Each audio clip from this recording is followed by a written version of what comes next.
So today our topic is India has handed China a way to interfere in Kashmir.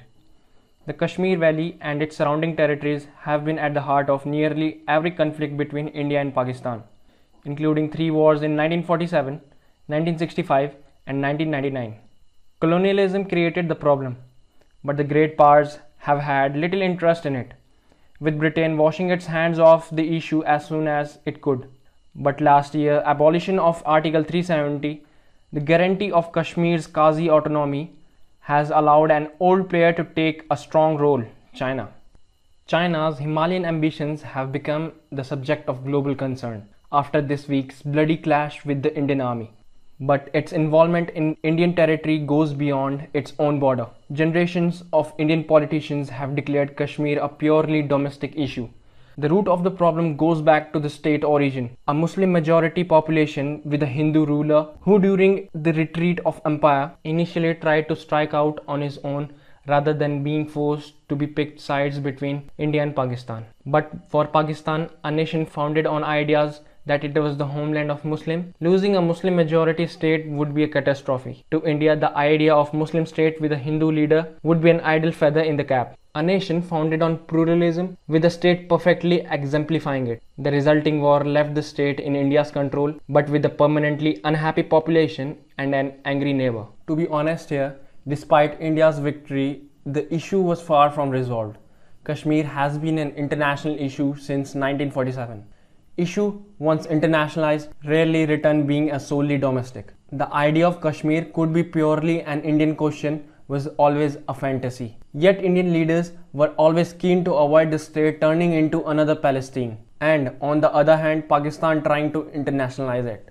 It was no surprise that Pakistan solidified relationship with China in 1963. India fought an ill-fated war with China the previous year that permanently damaged the idea of Sino-India brotherhood, and Pakistan saw an opportunity to make common cause with an Asian ally, turning a bilateral issue into a trilateral one, with two of the sides strongly allied with an obvious move. That decision has borne fruit, not at least because of India's own action. Ending Article 370 of Indian Constitution on the autonomy of Jammu and Kashmir has been a long-time goal for the ruling Bharatiya Janata Party in India, and the party won two successive landslide victories in 2014 and 2019, partially based on its stance on this issue. In August 2019, the Indian Parliament voted to abrogate Article 370.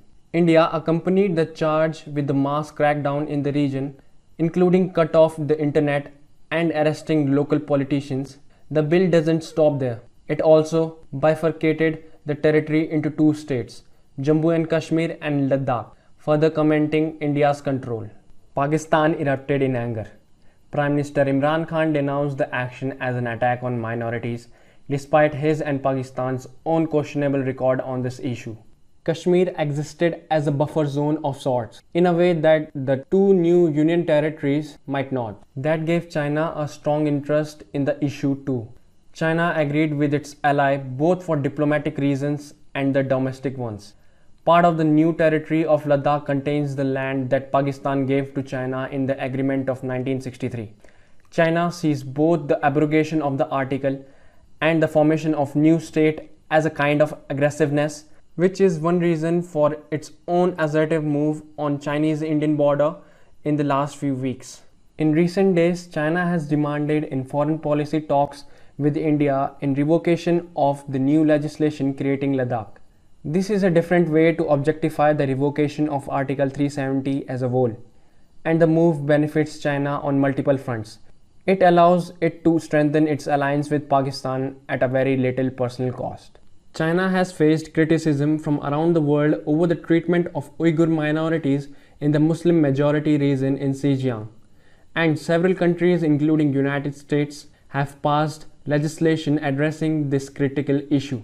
So, China's outrage over Article 370 has nothing to do with Muslim rights and everything to do with an aggressive attempt to expand its influence and territory. Pakistan and China both have horrific human rights record of their own. That being said, the Indian government should be cautious of handling grenades to enemies, who will be more than happy to pull the pin and throw them. So that's all for the video, and don't forget to break that subscribe button. Thank you.